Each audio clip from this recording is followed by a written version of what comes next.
9, incumbent Sue Myrick stepping down, and there are now 10 Republican candidates vying to take her place. Today we're joined by one of those candidates, Richard Lynch of Belmont. We appreciate you being with us. Thanks so much. Thank you for having me. Why are you running for Congress? Well, I'll tell you, Dave, like many Americans, I'm concerned about the fact that we were faced with a $16 trillion debt. We have $4 gasoline. We have an unemployment rate that's fictitiously stated at 8.5%, when a lot of people say it's probably closer to 15%.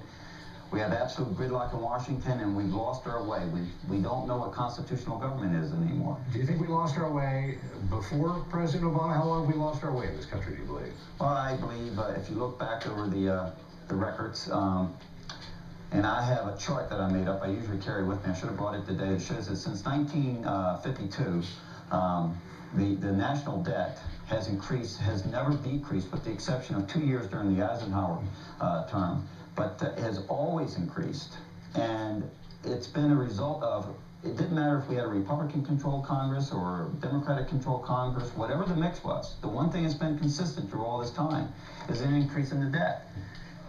You talk about restoring constitutional government. What do you mean by that? Well, I think the first thing we need to do is understand that what the Constitution is. And I'm shocked at how many people I speak to, and they talk the Constitution, and I ask them, I look them right in the eyes and say, well, have you ever read it?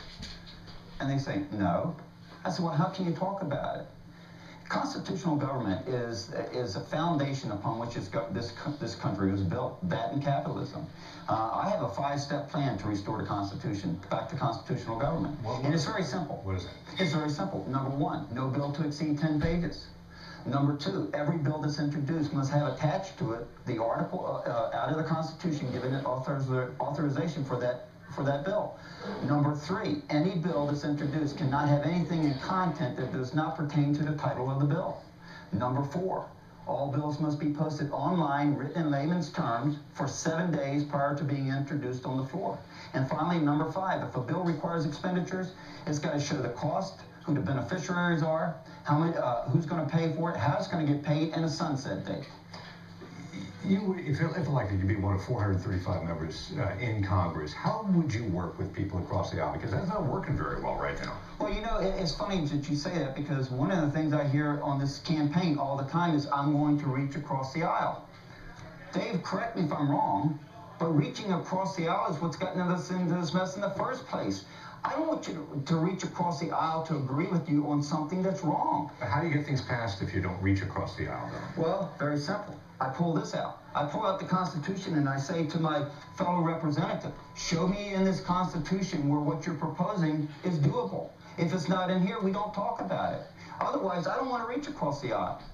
We've been reaching across the aisle to make things happen that are not constitutional. It is time we reach across the aisle and make things happen that are constitutional. You are one of 10 Republicans running for this seat. That's correct. And Sue Myrick, the incumbent, came out. She endorsed Jim Pendergraft. That concerns you. You feel like you weren't given a fair shot at her endorsement. Well, let me explain. People complain about Washington and the politicians, and they say that that's the problem. I beg to differ with them. The problem that we have is our election process is controlled by 2 parties. Every election process, you're told who you're going to vote for. I'm in this process not through the Republican process. I got here through a process called GO, where my constituents put me up. They put me up to run on the Republican ticket. It's a process that we need to look into, and I encourage everybody to go to GOOH.com. Now think about this for a second. Sue Myrick went out and endorsed Pendergraft, correct? Mm-hmm. Ask me, did she talk to me? When you have the other candidates on here, ask them, did she talk to them? How do you go out and endorse a candidate without at least first talking to the other candidates? Who knows, he might be better qualified. It's not about knowing someone. It should be about who's best qualified to do the job. Do you think Sue Myrick has done a good job? I have a problem with her signing on to the increase in the debt ceiling, and I have a problem with some of her policies. Yes, I mean, she's a nice lady.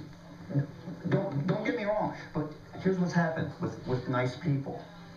Representatives go to Washington and they think that their job is to bring back the goodies to their districts. Now here's a statistic to think about. We have a 10% approval rating in Congress and a 95% re-election rate. I guarantee you, if you only did your job right 10% of the time, your chances of keeping your job 95% of the time would be somewhere between nil and 0. Now, let me ask you something. How do you think they keep that job?